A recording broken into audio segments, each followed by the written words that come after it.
Pemirsa, 42 warga negara Cina yang terlibat jaringan sindikat pemerasan berkedok penipuan asmara atau love scamming ditangkap petugas kepolisian. Para pelaku ditangkap di lokasi persembunyiannya di Pulau Kasu, Pulu, Batam, Kepulauan Riau. Sebelumnya pemirsa, polisi juga sudah mengamankan sejumlah warga negara Cina dengan kasus yang sama pada Agustus lalu. Petugas gabungan Ditreskrimsus Polda Kepulauan Riau dan Polsek Belakang Padang kembali melakukan penangkapan sindikat pemerasan berkedok penipuan asmara atau love scamming di Pulau Kasu dan Pulau Bontong, Kecamatan Belakang Padang, Kota Batam.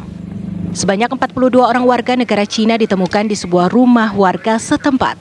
Sempat terjadi kejar-kejaran antara petugas dan pelaku karena pelaku mencoba melarikan diri ke hutan. Ke-42 orang warga Cina yang ditangkap ini merupakan bagian dari 88 orang warga Cina dalam kasus love scamming. Sebagian lainnya sudah lebih dahulu ditangkap petugas gabungan Interpol dan Kepolisian Cina Agustus lalu. Love scamming merupakan kejahatan di mana pelaku merekam video seks dengan korban yang kemudian rekan pelaku akan menghubungi korban untuk meminta uang jika tak ingin video tersebut beredar. Puluhan warga Cina tersebut mencoba melarikan diri dengan bersembunyi di pulau-pulau yang ada di Kota Batam. Di Reskrimsus Polda Kepulauan Riau, Komisaris Besar Polisi Nasriadi mengatakan ke-42 orang warga Cina pelaku love scamming ini disembunyikan dengan bantuan warga Batam sendiri yang kini masih dalam pengejaran dan penyidikan.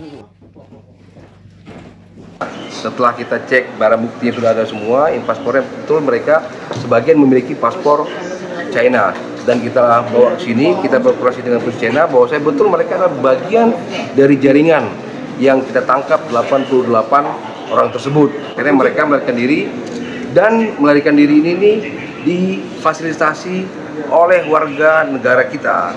42 pelaku love scamming yang ditangkap terdiri dari 7 orang wanita dan 35 pria. Kini mereka ditahan di Mapolresta Barelang. Sementara itu, polisi hingga kini secara intensif terus melakukan pendalaman dan pengembangan kasus untuk memastikan apakah ada warga negara Indonesia yang membantu warga negara Cina pelaku love scamming ini. Dari Batam, Kepulauan Riau, Alboin TV One mengabarkan. Untuk mengetahui informasi selengkapnya mengenai penangkapan 42 warga negara Cina di Batam, Kepulauan Riau, segera kita terhubung dengan Direkrimsus Polda Kepulauan Riau, Kombes Pol Nasriadi. Ya Pak, kita ingin tahu sebetulnya sudah berapa banyak korban dari love scamming ini? Terima kasih Mbak Tisa dan Mbak Andro, Mas Andro. Jadi kita masih terus melakukan pengembangan dengan polisi China. Saat ini polisi China sudah banyak menerima laporan-laporan warganya yang menjadi korban daripada sindikat love scamming ini, yang baru melaporkan itu baru 33 orang. Tetapi masih banyak lagi korban-korban yang di China sana yang malu untuk melaporkan karena takut aibnya buka, begitu. Kami ingin tahu kok bisa masuk ke Indonesia dan mereka beroperasi dengan leluasa Pak di tanah air. Jadi begini, Batam itu adalah perbatasan dengan Singapura. Artinya banyak etnis yang China baik dari Singapura maupun dari Johor Malaysia yang datang ke sini. Mereka memilih Batam sendiri karena pertama, banyaknya turis-turis China yang masuk ke sini dengan leluasa. Yang kedua, bahasa China di Batam ini juga seperti hal yang biasa. Yang ketiga adalah mereka bisa masuk baik itu dari pelabuhan dari Singapura maupun dari Jakarta. Dan yang paling krusial adalah alasan mereka ketika terjadi mereka diketahui mereka mudah escape atau mudah melarikan diri dari Batam ini dengan dekatnya perbatasan antara Batam dengan Singapura dan Johor Malaysia begitu. Nah, mereka ini menjebak korbannya dengan cara apa Pak, love scamming ini? Apakah pertama mendekati korban dari sosial media, kemudian menjalin komunikasi yang intens? Atau bagaimana Pak sehingga akhirnya mereka terjebak? Di China sendiri ada aplikasi yang mereka gunakan yang sehari-hari aplikasi WeChat.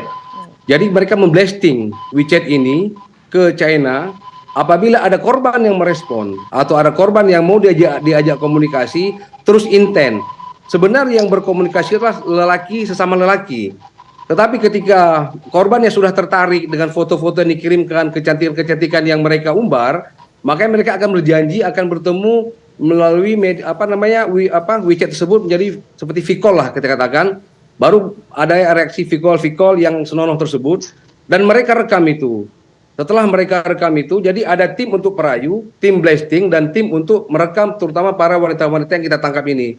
Setelah rekamannya ada, baru diperas atau diminta uang dengan alasan apabila tidak diberikan uang nanti akan diviralkan. Jadi mereka meminta dari angka terkecil sampai angka yang terbesar, begitu Mbak. Terima kasih Dirkrim Sus Polda Kepulauan Riau, Kombes Pol Nasriadi sudah bergabung di Kabar Petang.